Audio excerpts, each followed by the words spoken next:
चाहे जितने शक्तिशाली हों, सत्य के आगे ठहर नहीं सकते। ताड़का उस ऋषि परंपरा का अंत करना चाहती थी जो सभ्यता की प्रतीक है, मानवता की धरोहर है, किंतु उसे यह ज्ञात नहीं था कि इस परंपरा के प्रहरी राम हैं। अपने अहंकार में उनसे जा टकराई जो मानवता के रक्षक हैं, मर्यादा पुरुषोत्तम है। उसका तो वही अंत होना था जो हुआ। मानवता की विजय हुई, दानवता हार गई। इसका तो जितना भी हर्ष मनाया जाए कम है।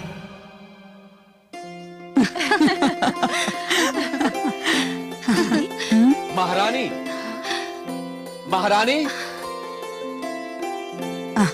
अवश्य ही महाराज, कोई शुभ समाचार लाए हैं। दीदी, उनका स्वर प्रसन्नता से भरा है। महारानी। महाराज, आज समय से पहले ही आप राज्यसभा से लौट आए? हाँ महारानी, ऋषि श्रेष्ठ विश्वामित्र के आश्रम से उनका एक शिष्य आया है और वो हमारे पुत्रों की कुशलता और सफलता का समाचार लेकर आया। हे ईश्वर, धन्यवाद है तुझे। और कुछ कहा उसने? हाँ, वो ये भी कह रहा था कि हमारे पुत्रों ने उस क्षेत्र के समस्त राक्षसों का अंत कर दिया। हाँ? आश्रम के चारों ओर शांति स्थापित हो गई है और हमारे पुत्रों की शिक्षा अब अपने अंतिम चरण में। कृपा है ईश्वर की।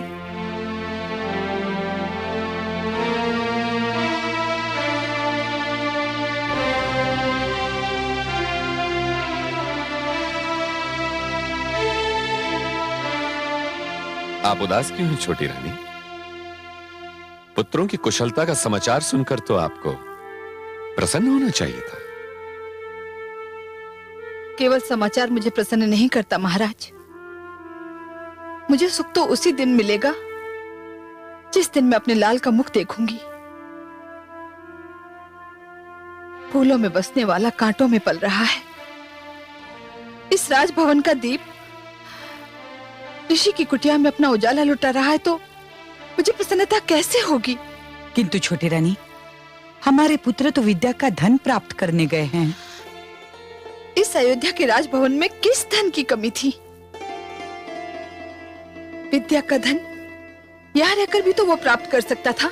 शिक्षा प्राप्ति के लिए जिस कठोर तप और त्याग की आवश्यकता होती है, वो इस राजभवन में संभव नहीं होता छोटी रानी। और अब तो हमारे पुत्र ऋषिवर से बला और अतिबला नाम की विद्या सीख रहे हैं छोटी रानी।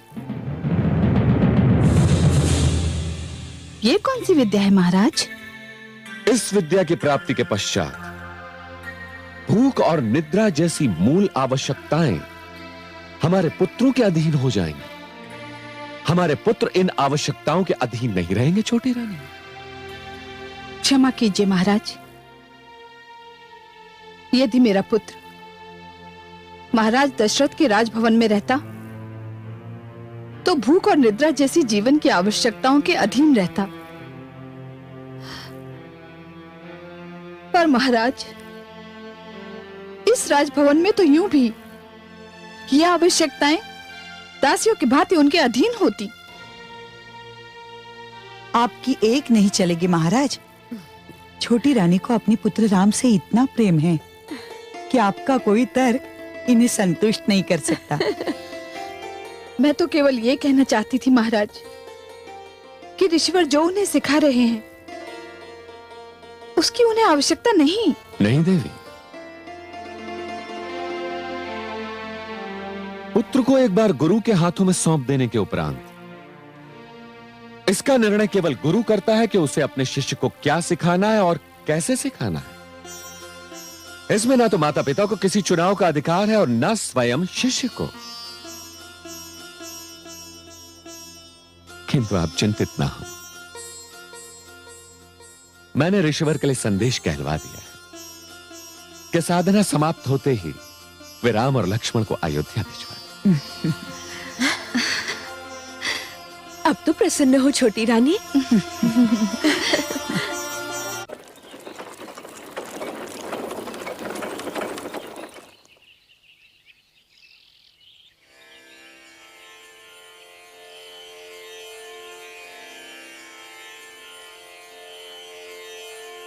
गुरुदेव,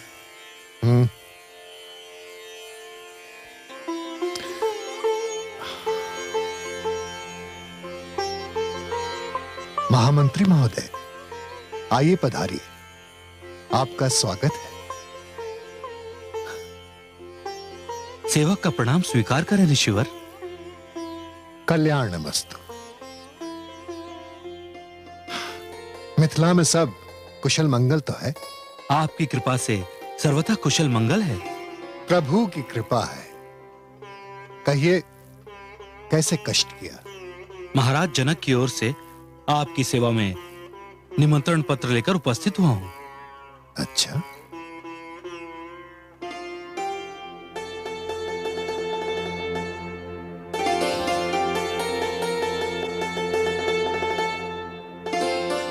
महाराज ने शिव धनुष के महायज्ञ का आयोजन किया है और उनकी इच्छा है कि आप भी उसमें सम्मिलित हो। इसी के साथ उन्होंने राजकुमारी सीता का स्वयंवर भी घोषित किया है। उनसे कहिएगा कि मैंने उनका निमंत्रण स्वीकार किया।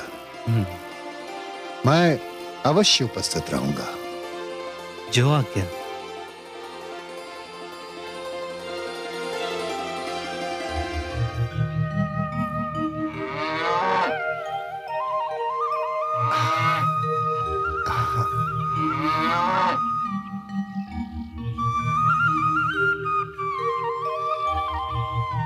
राम, प्रणाम गुरुदेव। प्रणाम गुरुदेव।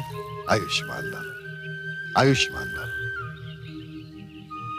मिथिला से महाराज जनक के महामंत्री आए थे। महाराज जनक शिव धनुष का महायज्ञ कर रहे हैं और वो चाहते हैं कि मैं उसमें सम्मिलित हूं। उचित भी है गुरुदेव। भगवान शिव आपके आराध्य जो हैं। मैं तो जाऊंगा ही, किंतु मेरी इच्छा है कि तुम दोनों भी मेरे साथ चलो। सुनो शिष्य, महाराज जनक के इस यज्ञ में एक नए इतिहास की रचना होने जा रही है।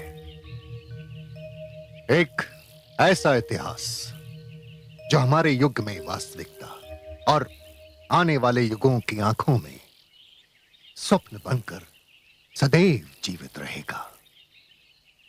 एक नए राज्य की नींव पड़ने जा रही है। संसार हर युग में जिसके लौटने की प्रतीक्षा करेगा। हमें कल ही मिथिला की ओर प्रस्थान करना है शिष्य। तुम दोनों मेरे साथ अयोध्या के राजकुमार नहीं, मेरे शिष्य बनकर चलोगे। हम महर्षि गौतम के आश्रम होते हुए चलेंगे।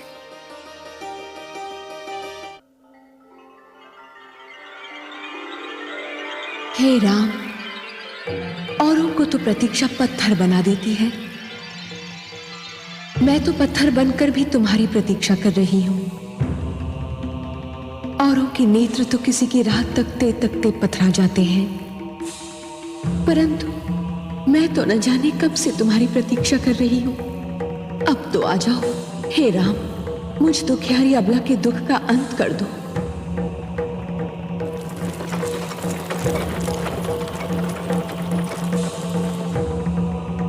धन्य है वायु का ये झोंका जो मुझ तक तुम्हारे कमल चरणों की धूल की सुगंध लाया है।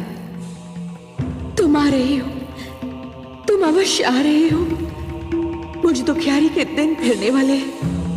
तुम मेरे कल्याण के लिए मेरे समीप आ रहे हो। हे राम, हे राम। रथ रोको सारथी।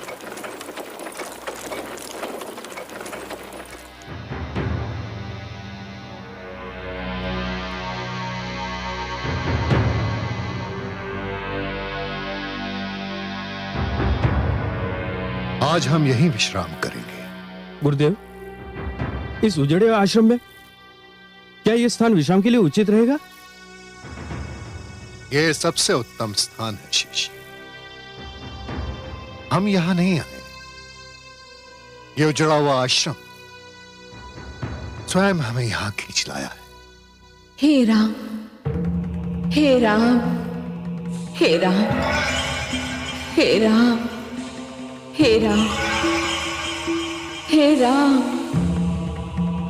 हे राम, हे राम, हे राम। ये मुझे कौन पुकार रहा है गुरुदेव? तुम्हें ये पुकार रही है शिष्य।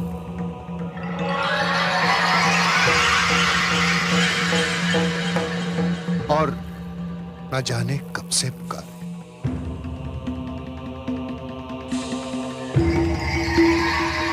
किंतु ये तो पाषाण की प्रतिमा है गुरुदेव। हाँ है। इस प्रतिमा को अपने चरण से स्पर्श कर दो शिष्य। जी? इस पत्थर की मूर्ति को अपने चरणों से छू। गुरुदेव, गुरु के आदेश पर प्रश्न चिन्ह लगाना ना तो शिष्य को शोभा देता है और ना ही उसका अधिकार है। किंतु हे गुरुदेव, नारी पत्थर की भी हो तब भी आदर सम्मान के योग्य होती है। उसे चरणों से छूना महापाप है। मुझे नारी के इस अनादर का साहस नहीं हो रहा है गुरुदेव। नारी के प्रति तुम्हारी पवित्र भावना जानकर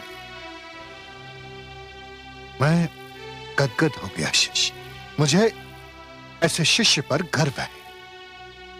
मैं स्वयं किसी को नारी का अनादर करने की अनुमति नहीं दे सकता, परंतु ये एक विचित्र विडंबना है कि इस नारी का कल्याण इसी में निहित है।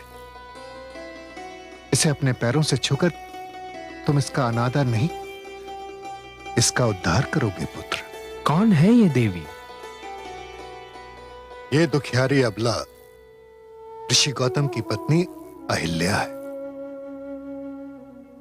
निरपराध होकर भी न जाने कब से पत्थर बन जाने का दंड भोग रही है।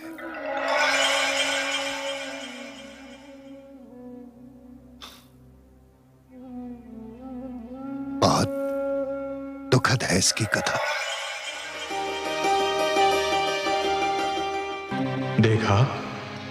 देखा आपने चंद्रदेव, कितनी सुंदर नारी है अहिल्या।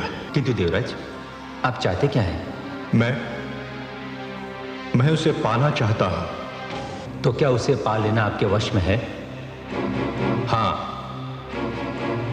यदि तुम मेरी सहायता करो तो। मैं क्या कर सकता हूं? तुम्हें कल अपने क्षितिज से हटने के निर्धारित समय से पहले कुछ समय के लिए आकाश से लुप्त होना होगा।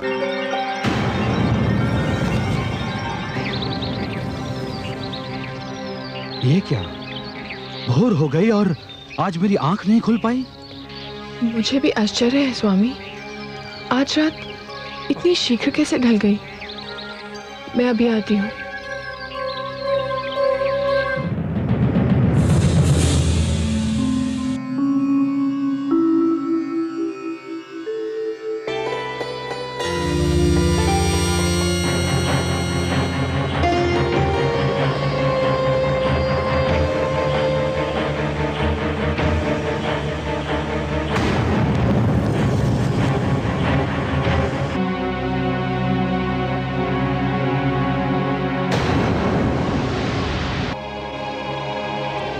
स्वामी बताइए ना, आप इतना शीघ्र क्यों लौट आए?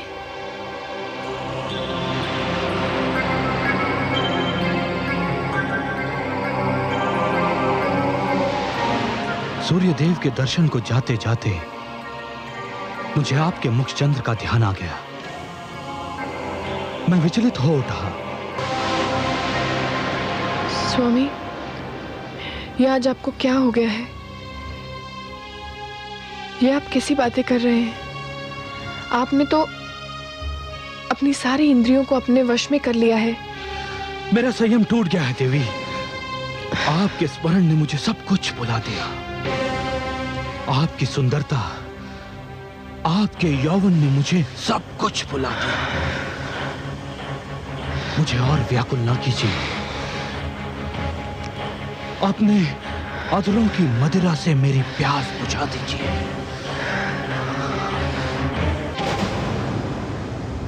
अरे ये क्या, चंद्रदेव? परंतु ये चंद्रदेव कहां लुप्त हो गए थे? अभी तो सूर्योदय में विलंब है। मुझे आश्रम लौट जाना चाहिए।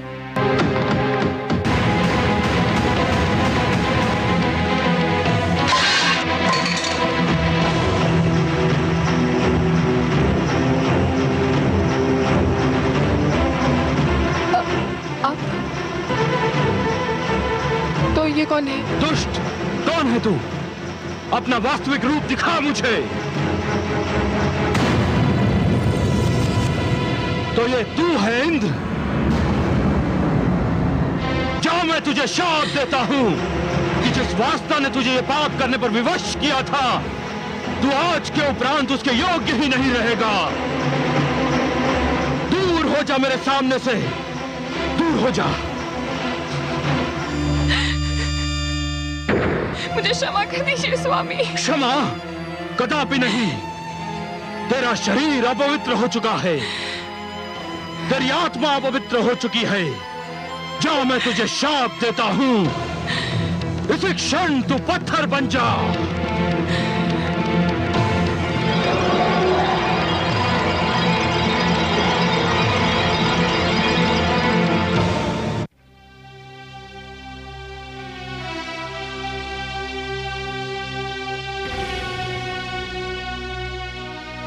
अब जब तक तुम इसे अपने चरणों से स्पर्श नहीं करोगे, ये यूं ही पाषाण की मूर्ति बनी रहेगी। इसके कल्याण के लिए तुम्हें मेरे आदेश का पालन करना होगा शिष्य। जो आज्ञा।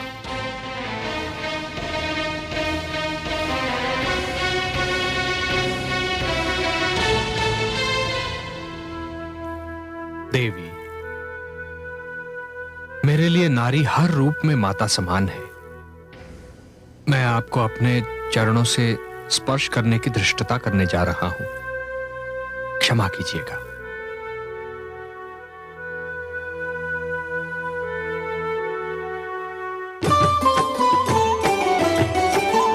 अचरज भयो जगत में भारी, शाप मुक्त भई अबला नारी। पावन चरण राम को लागा, ऋषि पत्नी पाहन तन त्यागा। ऋषि पत्नी पाहन तन त्यागा।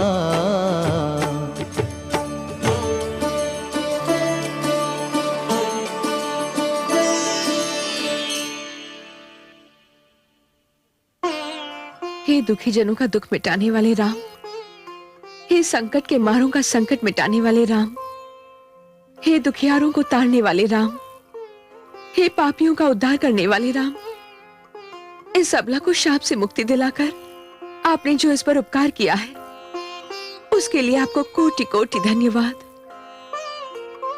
नहीं देवी, आपके साथ घोर अन्याय हुआ था। मुझे अपार हर्ष है कि अब आपको न्याय मिल गया है। मुझे आशा ही नहीं, विश्वास भी है कि अब तक महर्षि गौतम को भी अपनी भूल का आभास हो चुका होगा, किंतु वो भी विवश थे देवी, क्योंकि नभ से टूटा हुआ तारा, धनुष से निकला हुआ बाण एवं मुख से निकला हुआ शाप लौटाया नहीं जा सकता, केवल उसका दंड भोगा जा सकता है। पश्चाताप की अग्नि में जलना भी तो दंड ही है देवी। महर्षि अब तक उस अग्नि में जल चुके होंगे। गुरुवर, यदि इस उजाड़ स्थान पर मुझे लाने का यही उद्देश्य था, तो वो पूरा हुआ। अब हमें यहां से प्रस्थान करना चाहिए। ऋषि श्रेष्ठ,